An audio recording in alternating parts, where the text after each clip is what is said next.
Indrajit study point में आप सभी का स्वागत है। हम पढ़ रहे हैं एनसीईआरटी क्लास 12 अध्याय 3 बंधुत्व जाति तथा वर्ग भाग 5। इसमें हम स्त्री और पुरुष किस प्रकार संपत्ति अर्जित करते हैं उससे वहां से हमें पढ़ना है नीचे तक ले। ठीक है, तो चलिए शुरुआत करते हैं बिना समय गंवाए।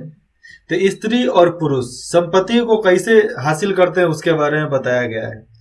पुरुषों के लिए यहाँ पर लिखा गया है कि मनुस्मृति कहती है कि धन अर्जित करने के 7 तरीके हैं। जैसे में विरासत हो सकता है, किसी चीज को खोज लो, खरीद लो, वजित करके जीत करके उसको जीत लो, निवेश करके प्राप्त किया जा सकता है, काम के द्वारा कार्य करके भी प्राप्त किया जा सकता है, तथा सज्जनों के द्वारा। यहाँ पर क्या है, यहाँ पर स्वजननो होगा या जो डबल ज लिखा है ना इसको वह एक पढ़ेंगे।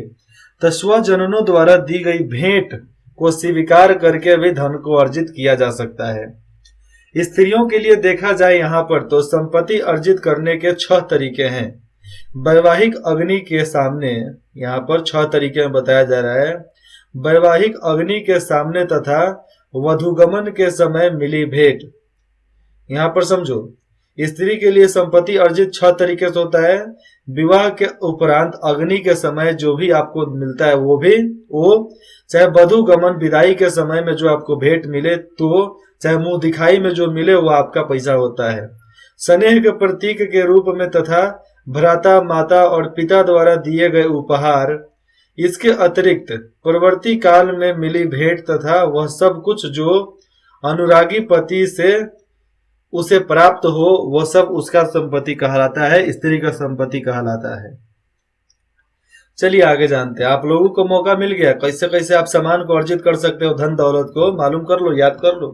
4.2 वर्ण, जिसमें हम जाति व्यवस्था के बारे में जाने और संपत्ति के अधिकार के बारे में यहाँ पर जानते हैं। तब ब्राह्मणीय ग्रंथों के अनुसार देखा जाए तो संपत्ति पर अधिकार एक का है। संपत्ति पर अधिकार का एक और आधार है। यहाँ पर लैंगिक आधार के अतिरिक्त वर्ण था। लैंगिक मतलब मिलन के अलावा भी एक वर्ण था जिससे लोग संपत्ति को अर्जित कर सकते हैं। जैसा हमने पहले पढ़ा है कि शूद्रों के लिए एकमात्र जीविका ऐसी सेवा थी, जो भी शूद्र हुआ करते थे उनके लिए एक ऐसी जीविका होती थी जिसमें हमेशा उनकी इच्छा शामिल नहीं होती थी, फिर भी उनसे काम करवाया जाता था। हालांकि 3 उच्च वर्गों के पुरुषों के लिए विभिन्न जीविकाओं के संभावना रहती थी। यदि इन सब विधानों को वास्तव में कार्यान्वित किया जाता तो ब्राह्मण और क्षत्रिय सबसे धनी व्यक्ति होते। यह ऐसा लाजमी भी है कि ब्राह्मण और क्षत्रिय सबसे धनवान थे। यह तथ्य कुछ हद तक सामाजिक वास्तविकता से मेल खाता है कि क्षत्रिय और ब्राह्मण ही खाली अमीर होते, लेकिन साहित्यिक परंपरा में पुरोहितों और राजाओं का वर्णन मिलता है जिनमें राजा अधिकतर धनी चित्रित हुआ है। राजा जो था सबसे ज्यादा धनवान था। पुरोहित भी सामान्यतः धनी दर्शाए जाते थे। हालांकि यदा कदा यहाँ पर कभी कभी देखा जाए तो निर्धन ब्राह्मण का भी चित्रण मिला है। मैं तो भैया 2 ही 3 ब्राह्मण को जानता हूँ जो निर्धन थे, और जिसमें से एक ही ब्राह्मण को मैं पहचान पाया हूँ, सुदामा के अलावा मैंने किसी ब्राह्मण को नहीं देखा जो निर्धन था। हाँ, ऐसे तुलसीदास जी थे तो ब्राह्मण तो थे नहीं। तुलसीदास जी थे, वेद व्यास जी थे, ये मनुस्मृति लिखने वाले मनु जो थे ये ब्राह्मण थे। तो भैया ये भी कोई छोटे मोटे आत्मा नहीं थे, इनके पास भी अरबों खरबों की संपत्ति हुआ करती थी। एक और स्तर पर यहाँ पर देखा जाए तो जहां समाज के ब्राह्मणीय दृष्टिकोण को धर्मसूत्र और धर्मशास्त्र में संहिताबद्ध किया गया, मतलब उसको धर्मसूत्र और धर्मशास्त्र में लिखा गया, वहां पर अन्य परंपराओं ने वर्ण व्यवस्था की आलोचना प्रस्तुत कर दी, जैसे में ईसाई धर्म और बौद्ध धर्म। इनमें से सर्वविधि आलोचनाएं, इसमें से सबसे ज्यादा आलोचनाएं हुई थी प्रारंभिक बौद्ध धर्म में। लोग जो थे उन लोगों ने किया था, उन लोगों ने विकसित की थी आलोचनाएं, जो अध्याय 4 में हम पढ़ेंगे और बहुत अच्छे से पढ़ेंगे। ये कब हुआ था? लगभग 6ठी शताब्दी ईसा पूर्व से चालू हो गया था। आज से करीबन 2600 ईसा पूर्व से चालू हुआ था। बौद्ध ने इस बात को अंगीकार किया, बौद्ध ने इस बात को अंगीकार किया, मतलब उसके सामने खड़ा होकर बोला कि हम नहीं मानेंगे।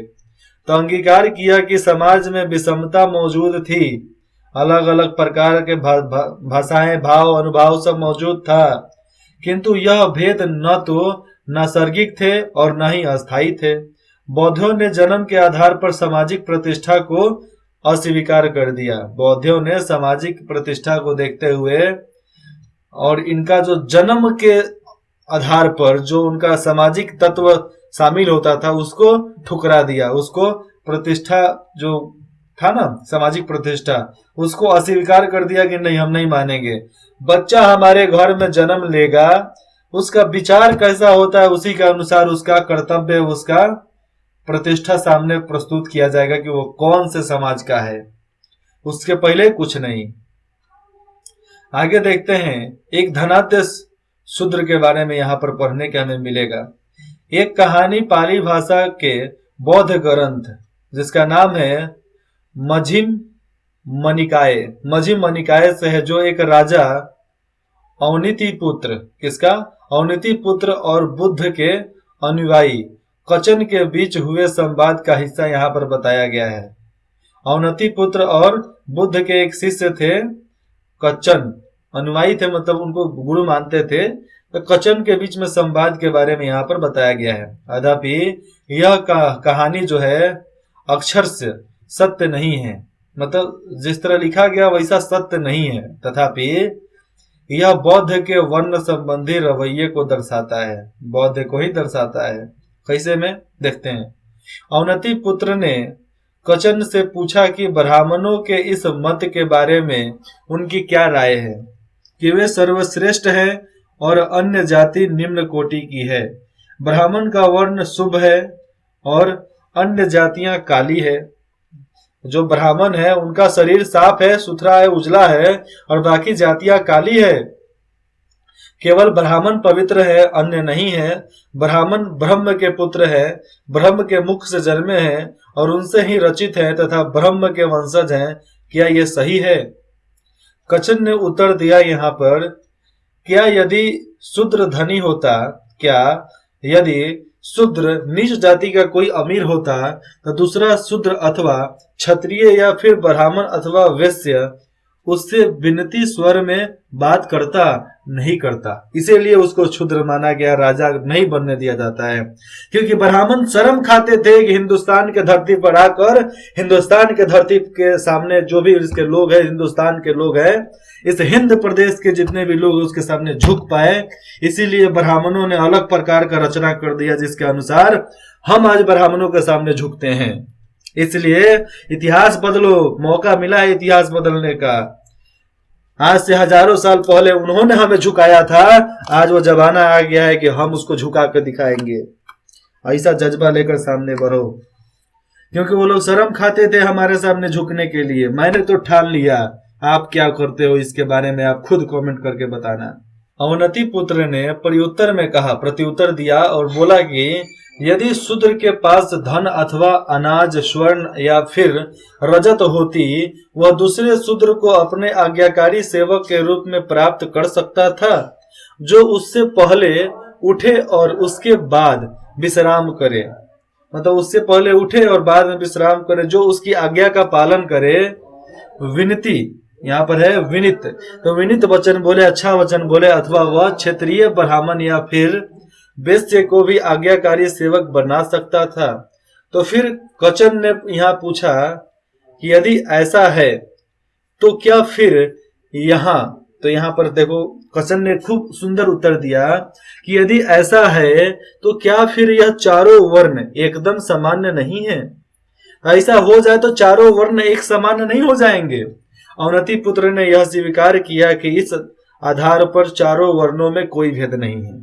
ऐसे तरीके से देखा जाए, सबको बराबर देखा जाए, अगर शूद्र को राजा बना दिया जाए, शूद्र अमीर हो जाए, तो सारे तरीके से सब वर्ग समान हो जाएंगे। जितने भी वर्ण हैं सब एक जैसे हो जाएंगे। एक वैकल्पिक सामाजिक रूपरेखा, संपत्ति में भागीदारी। यहाँ पर देखते हैं सामाजिक रूपरेखा में संपत्ति की भागीदारी कैसे कैसे किन किन लोगों को होता है। कभी कभी यहाँ पर देखा जाए तो अभी तक हम उन परिस्थितियों का प्रशिक्षण करते हैं, हम उसके बारे में अभी तक पढ़े हैं, चाहे रिसर्च भी किए हैं, जहां लोग अपनी संपत्ति के आधार पर सामाजिक प्रतिष्ठा का दावा करते हैं कि हमारे इतना औकात है। औकात की बात यहाँ पर आ जाती है कि हमारे पास इतना संपत्ति है, या फिर उन्हें वह स्थिति प्रदान की जाती थी जैसे में जमींदार, सेठ, रजवाड़े, छोटा मोटा मुखिया, और कुछ कुछ बोला जाता था, मुझे नाम याद नहीं है, किंतु हाँ, छोटा राजा, छोटा बाबू, ऐसे अनेकों प्रकार के नाम हैं, छोटे मालिक, छोटे मुखिया। किंतु समाज में अन्य संभावनाएं भी थी। वह स्थिति यहाँ पर देखा जाए तो जहाँ दानशील आदमी जो दान दे सकता है, तो दानशील आदमी का सम्मान किया जाता था। जो दान देता था उसी की लोग इज्जत करते थे, उन्हीं को लोग सम्मान करते थे। तथा कृपण व्यक्ति अथवा वह जो स्वयं अपने लिए संपत्ति संग्रहण करता था, घृणा का पात्र होता था। यहाँ पर दिया जा रहा है कि दानशील आदमी का सम्मान किया जाता था, तथा कृपण व्यक्ति जो कृपा करता था अथवा वह जो स्वयं अपने लिए संपत्ति संग्रहण करता था, इकट्ठा करता था, उससे लोग घृणा का पात्र समझते थे। क्या समझते थे? घृणा का पात्र होता था, घृणा का पात्र समझते थे।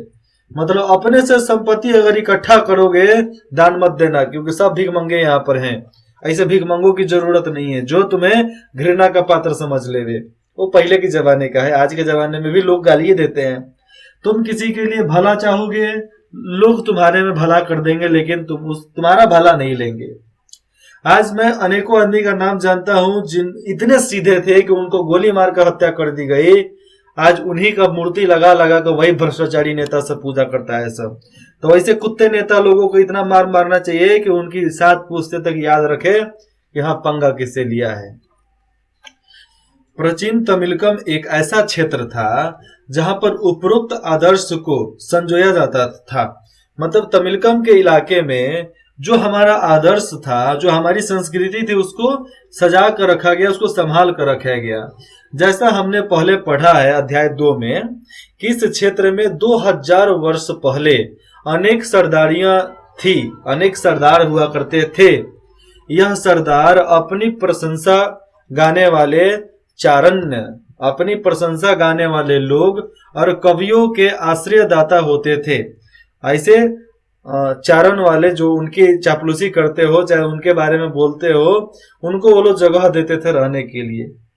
तमिल भाषा के संगम साहित्य देखा जाए तो यहाँ पर तमिल भाषा के संगम साहित्य संग्रहण में सामाजिक और आर्थिक संबंधों का अच्छा चित्रण यहाँ पर प्रस्तुत किया गया है, जो इस ओर इंगित करता है कि हालांकि धनी और निर्धन के बीच अलग अलग प्रकार के विभिन्नताएं हैं।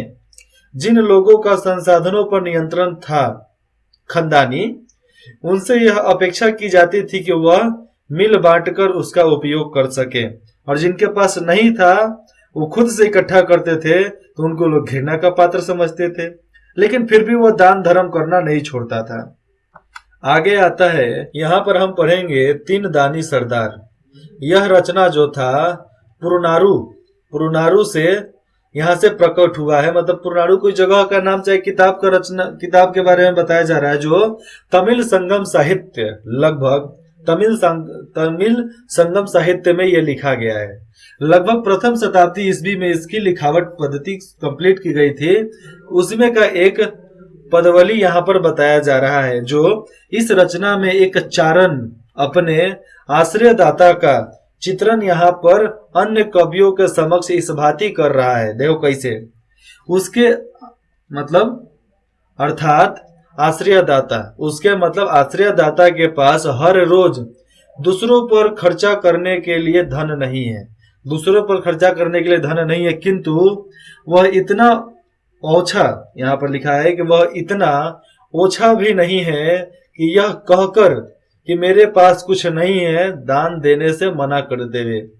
ऐसे व्यक्ति थे जो कुछ नहीं होते हुए भी दान कर देते थे। वह इरंतई एक स्थान में रहते थे, इरंतई जगह का नाम, वहां पर रहते थे और दान प्रिय हैं, बहुत ज्यादा दान किए थे।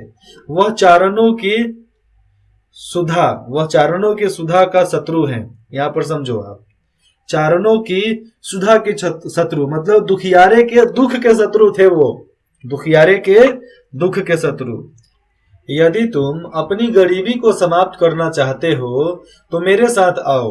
तुम सभी चारण जिसके ओठ इतने दक्ष हैं, इतने अच्छे हैं कि यदि हम उससे प्रार्थना करेंगे और अपनी भूख से छिन्न हुए पसलियां उसे दिखाएंगे तो वह अपने गांव के लोहार के पास जाएगा और उस सक्षम हाथ वाले से कहेगा कि मुझे युद्ध के लिए एक लंबा भाला तैयार कर दो, युद्ध के लिए एक लंबा भाला तैयार कर दो, एक ऐसा भाला जिसका सीधा फलक हो, सीधा एकदम उसका नोक हो, ऐसा भाला तैयार कर दो। अब ये क्या बोलना चाहते हैं इसको समझ में तो आता नहीं है, लेकिन चारण ने सरदार को दानी बताते हुए कहा कि किस तरह वे दांव पेच अपनाए थे। धन अर्जित करने के लिए सरदार को क्या करना होता था जिससे वह उसका कुछ अंश चारण को दे सकते थे। इसीलिए जो भी साथ रहता था उसको कुछ न कुछ अंश देकर ही सामने प्रस्तुत करते थे। पहले का लोग का देखो पेट इस तरह गोल हुआ करता था, थोड़ा सा किस तरह बनाया गया भैया ये लोग ही जानते हैं। कहीं कुछ पहने होंगे, लंगोट तो पहना ही है, हाँ आज के समय में इसको पैंटी बोला जा सकता है। अगला है सामाजिक विषमताओं की व्याख्या करना। इसके बारे में बताया जाएगा कि सामाजिक विषमताएं क्या होती है और एक सामाजिक अनुबंध के साथ। चलिए शुरुआत करते हैं। बौद्ध ने समाज में फैली विषमताओं के संदर्भ में एक अलग अवधारणा प्रस्तुत की है, चाहे प्रस्तुत की, साथ ही समाज में फैले अंतर विरोधी को भी नियमित करने के लिए जिन संसाधनों की आवश्यकता थी उनको उस पर भी अपना दृष्टिकोण सामने रखा। कैसे रखते हैं? सुत्त पिटक। तो सुत्त पिटक नामक एक ग्रंथ में लिखा गया है कि मिथक वर्णित गलत बोलने वाले, गलत उच्चारण करने वाले, जो यह बताता है कि प्रारंभ में, मिथक मतलब तो गलत ही होता है, तो शुरुआत में मानव पूर्णतः विकसित नहीं थे। ऐसा जो लोग बोलते हैं कि शुरुआत में मानव अच्छे तरीके से विकसित नहीं थे, वनस्पति जगत भी अविकसित था, केवल वनस्पति जगत ही इस अस्तित्व में था, उस चीज को बौद्ध ने साफ नकार दिया है कि नहीं, जिस तरह हम हैं वैसा ही हम थे, वैसा ही हम पैदा हुए थे, वैसा ही हम जिंदगी जिए रहे हैं, लेकिन हमारे अंदर दिमाग बढ़ रहा है, केवल दिमाग का बढ़ोतरी हो रहा है। पीढ़ी दर पीढ़ी हम लाइफ स्टाइल को आसान करते रह रहे हैं, लेकिन हम जिंदगी में सबसे शुरुआती दौर में ऐसे पैदा हुए थे, बाद में हुए हैं, अभी होते हैं, आगे भी ऐसा ही पैदा होते रहेंगे। यहाँ पर यही बताया जा रहा है। सभी जीव शांति के लिए एक निर्बाध्य लोक में रहते थे और प्रकृति से उतना ही ग्रहण करते थे जितना उनको चाहिए, जितना एक समय के भोजन की आवश्यकता होती थी प्राकृतिक से, इस धरती से उतना ही सामान उठाते थे, तोड़ते थे, खाते थे, पीते थे, मगन ऐश करते थे। किंतु यह व्यवस्था क्रमश से देखा जाए तो पतनशील हो गई, खत्म हो गई, और मनुष्य अधिकारिक लालची, मनुष्य जो था बहुत ज्यादा लालची हो गया, प्रतिहिंसक हो गया, कपटी हो गया। इसके वजह से इस स्थिति में उन्होंने विचार किया कि क्या हम एक ऐसे मनुष्य का चयन करें जो उचित बात पर केंद्रित हो। यहाँ पर लिखा है कि जिसकी प्रताड़ना की जानी चाहिए, मतलब उसको कष्ट पहुंचाना चाहिए, उसको प्रताड़ित करो, उसको कष्ट पहुंचाओ, और जिसे निष्कासित किया जाना हो उसे निष्कासित कर दो, बदले में हम उसे चावल का अंश देंगे। इसीलिए वही व्यवस्था आज भी चल रही है। किसी को निष्कासित किया जाता है तो कुछ रुपया देकर भगा दिया जाता है, भाग यहाँ से, चल जाओ काम करो अपना घर पे। सब लोगों द्वारा चुने जाने के कारण उसे महासमता की उपाधि प्राप्त होती है। उसको सब लोग उसको चुनते हैं, तब उसको महासम्मान के भांति उसको यहाँ पर प्रस्तुत किया जाता है। उसको लगता है कि हम महासम्मानी पुरुष हैं। इससे यह ज्ञात हो जाता है कि मालूम हो जाता है कि राजा का पद लोगों द्वारा चुने जाने पर निर्भर करता था। लोग चुनते थे, वही राजा बनता था। यहाँ पर देखो एक लिखा है कर। कर मतलब टैक्स। टैक्स कर वह मूल्य था जो लोग राजा की इस सेवा के बदले उसे देते थे। कर, ठीक है, टैक्स। यह मिथक इस बात को भी दर्शाता है कि आर्थिक और सामाजिक संबंधों को बताने चाहे उसको बनाने में मानवीय कर्म का बड़ा हाथ रहा है, क्योंकि सब चीज बनाने में मानव पूरा सहयोग देते थे। समझे? पूरा एकदम जुट जाते थे, उसमें लग जाते थे। और इसके कुछ और आज से यहाँ पर सबूत भी मिले हैं। उदाहरणतः देखा जाए तो यदि मनुष्य स्वयं एक प्रणाली को बनाए रखने के लिए जिम्मेदार थे, एक ही प्रणाली को लेकर चल रहे हैं, तो भविष्य में उसमें परिवर्तन भी ला सकते थे। अगर अभी एक चीज को लेकर चल रहे हैं तो उसी चीज में आगे परिवर्तन भी ला सकते हैं। पहले मोटरसाइकिल बना, उसमें लाइट नहीं था, फिर लाइट लगा, इंडिकेटर नहीं था, फिर इंडिकेटर लगा, फिर पेट्रोल पे चला, डीजल पे चला, किरासन तेल पे चला ना भैया। पहले गाड़ी उतना स्पीड नहीं चलता था, चल रहा है। पहले डिस्क ब्रेक नहीं हुआ करते थे, अब डिस्क ब्रेक होता है। पहले तुरंत ईवीएस ब्रेक नहीं होता था, ईवीएस ऑटोमेटिक ब्रेक होता है गाड़ी में, है कि नहीं? पहले पीला लाइट हुआ करता था, आज सफेद लाइट है। पहले चार चक्का एकदम खंडर जैसा दिखता था, आज वही चार चक्का स्वर्ग जैसा दिखता है अंदर से। तो ऐसे किस तरह बदलाव करते आए हैं। तो वैसे ही कोई भी चीज वो लोग बनाते थे, कोई भी काम करते थे, उसमें समय अनुसार उसका परिवर्तन भी करते थे। उसमें समय के अनुसार उसको कुछ ना कुछ उसमें बंटवारा करके उसको अच्छा भी बना देते थे। यहाँ पर यह माना जाता था और है भी। साहित्यिक स्रोतों का इस्तेमाल इतिहासकार और महाभारत से देते हैं, ठीक है। यहाँ पर लिखा है कि साहित्य स्रोतों का इस्तेमाल करके साहित्यकार कुछ बताए और महाभारत को जानकर, महाभारत को समझकर उन लोगों ने महाभारत के बारे में भी बताया। यद्यपि आप यहाँ पर देखें तो इस अध्याय के स्रोतों की ओर, इस अध्याय के स्रोतों सबूतों की ओर गौर करें तो आप पाएंगे कि इतिहासकार किसी ग्रंथ का विश्लेषण करते समय अनेक पहलुओं पर विचार करते हैं, अनेक पहलुओं को पढ़ते हैं, विचार करते हैं, उसके बाद बोलते हैं, तथा इस बात का प्रशिक्षण करते हैं कि ग्रंथ किस भाषा में लिखा गया है, पाली, प्राकृतिक अथवा तमिल जो आम लोगों द्वारा बोली जाती थी, अथवा संस्कृत जो विशिष्ट रूप से पुरोहितों और खास वर्ग द्वारा प्रयोग में लाई जाती थी। इतिहासकार ग्रंथ के प्रकार पर, इतिहासकार जो थे ग्रंथ के प्रकार पर भी ध्यान देते थे। क्या यह ग्रंथ मंत्र थे? क्या यह ग्रंथ जो था मंत्र थे जो अनुष्ठानकर्ताओं द्वारा पढ़े जाते थे, जो अनुष्ठान करते थे, पूजा पाठ करते थे, उनके द्वारा पढ़े जाते थे और उचित, यहाँ पर लिखा है या उच्चरित किए जाते थे, मतलब उसको बोला जाता होगा उचित तौर पे, ठीक है। अथवा ये कथा ग्रंथ थे। क्या थे? फिर से मैं बताता हूँ। इतिहासकार ग्रंथ के प्रकार पर भी ध्यान देते हैं कि जानना चाहते हैं कि यह ग्रंथ मंत्र थे जो अनुष्ठानकर्ताओं द्वारा पढ़े जाते थे और उचित किए जाते थे, अथवा वे कथा ग्रंथ थे जिन्हें लोग पढ़ और सुन सकते थे। क्या थे वो ग्रंथ? तथा दिलचस्प होने पर जिन्हें दोबारा सुनाया जा सकता था। क्या थे भैया? वो ग्रंथ थे कि कहानी थे, कवि थे, मंत्र थे, कथा था कि क्या था?